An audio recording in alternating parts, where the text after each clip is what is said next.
So hello everyone, आज ही फिर इसकी चैप्टर वाइज सीरीज में मोशन इन 1D चैप्टर का लास्ट डे यानी आज ही चैप्टर कंप्लीट हो जाएगा। इसके बाद हम मूव करेंगे next chapter motion in 2 dimension पे। मतलब ये मोशन इन 1D की आज लास्ट वीडियो है। इसके बाद जो वीडियो आएगी वो मोशन इन 2 डायमेंशन पे आएगी।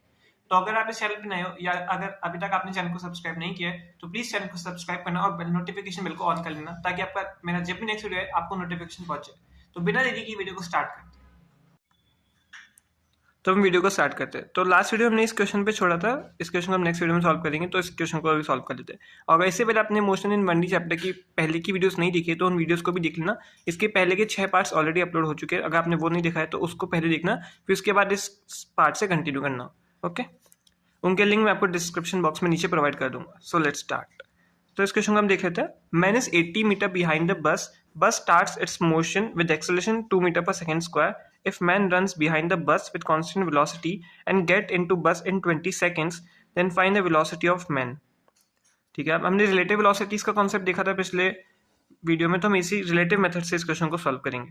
सो हम फॉर्मूला लगाएंगे s equals to ut plus half a t square. अब रिलेटिव है तो x12 कर देंगे, तो x12 is equals to u12 t plus half a12 t square. ठीक है, 12 का मतलब है x1 minus x2, relative distance of 1 with respect to 2। So x12 क्या होगा, x1 माइनस x2। अब x1 क्या है, यहाँ पे बस है, यहाँ पे मैन है, उन दोनों के बीच में डिस्टेंस 80 मीटर है। शुरू में 80 मीटर है तो x1 80। अब फाइनल x2 क्या होगा, 0 मीटर, क्योंकि मैन बस में आ गया है तो मैन और बस के बीच में डिस्टेंस जो होगा 0 जाएगा, तो 80 minus 0 that is 80 metre.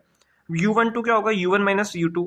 u1 हमें निकालना है, वेलोसिटी ऑफ मैन u1, और u2 जब वो मैन बस में आ गया है तो मैन 0 वेलोसिटी पे हो गया है तो u2 विल बी 0, तो v minus 0 that is b, that is u12। और a12 क्या होगा, a1 minus a2 which is equals to 0 minus 2 is equals to minus 2।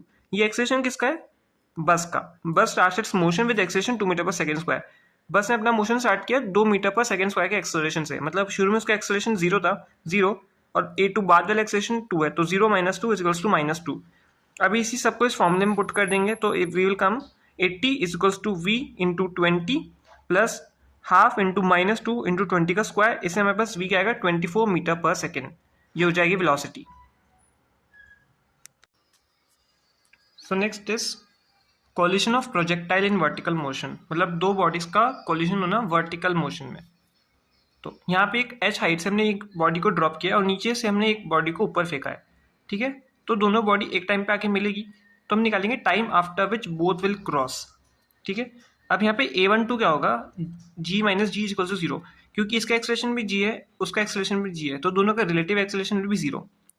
अब x12, अब s equals to ut plus half a t square वाला जो equation है, s equals to ut plus half a t square. अब इसमें a12 0 हो गया है तो ये पूरा ही टर्म 0 हो जाएगा, तो हम सिर्फ ये वाला फॉर्म लगाएंगे, s इक्वल्स टू ut, वो यहाँ पे लगाया हमने।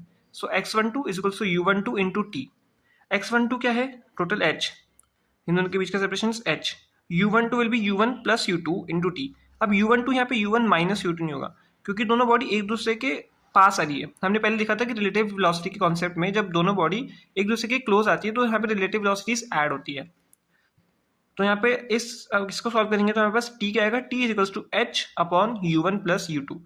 ये टोटल टाइम होगा जिस टाइम में बॉडी एक दूसरे को क्रॉस करेगी या फिर कोलाइड करेगी।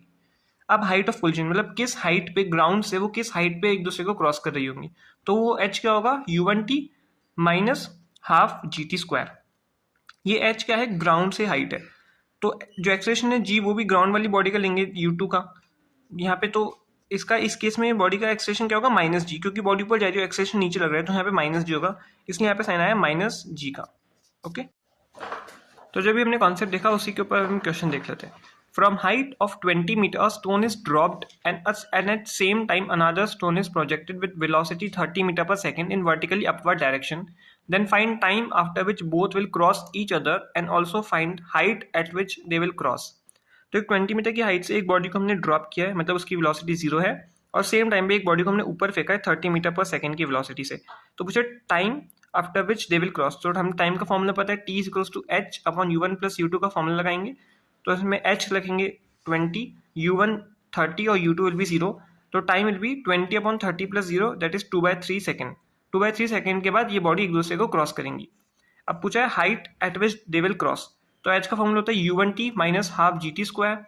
तो h क्या आएगा 30, u की वैल्यू 30 इंटू टी, टी यहाँ पे 2/3 सेकेंड रख देंगे, minus half g t square, g की वैल्यू 10 और टी की वैल्यू यहाँ से 2/3। तो यहाँ से सॉल्व करेंगे तो h is equals to 160/9 metre. ये हाइट होगी ग्राउंड से, मतलब ग्राउंड से 160/9 मीटर के डिस्टेंस पे बॉडी एक दूसरे को क्रॉस करेंगी। अब इन लास्ट एक कॉन्सेप्ट देख लेते हैं, प्लैंक वाला।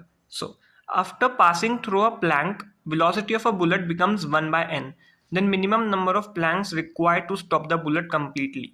तो ये प्लैंक्स है, इसमें n नंबर ऑफ प्लैंक्स है। एक बुलेट यहाँ से पास कर रही है, तो यहाँ पे कितने प्लैंक, जैसे एक बुलेट ने इस प्लैंक को क्रॉस करा तो उसकी वेलोसिटी 1/n होगी। लेट्स सपोज 1/5 हो गई, इस क्रॉस किया तो फिर से 1/n हो गई। ऐसे करते करते हम वेलोसिटी ऑफ बुलेट कम होती जाएगी और एक टाइम बाद बुलेट स्टॉप हो जाएगी।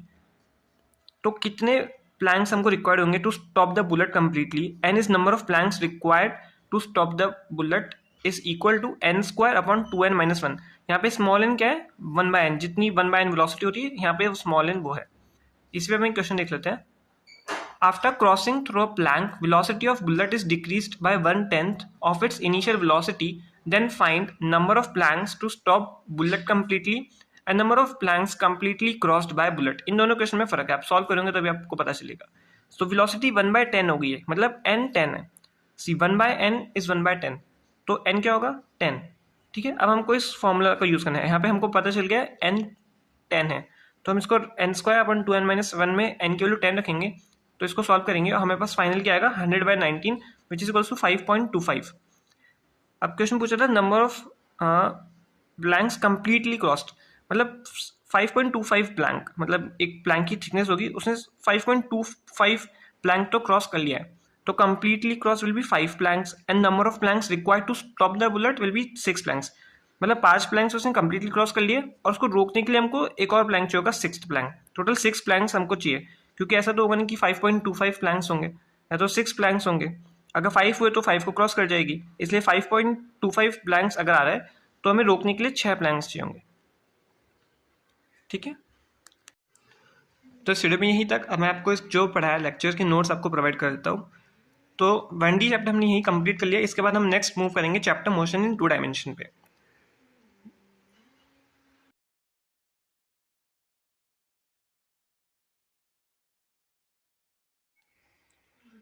तो इस वीडियो में यहीं तक। अगर आपको वीडियो अच्छी लगी तो प्लीज़ वीडियो को लाइक करना, चैनल को सब्सक्राइब करना। सो मिलते हैं नेक्स्ट वीडियो में, तब तक के लिए अच्छे से पढ़ते रहिए एंड टेक केयर।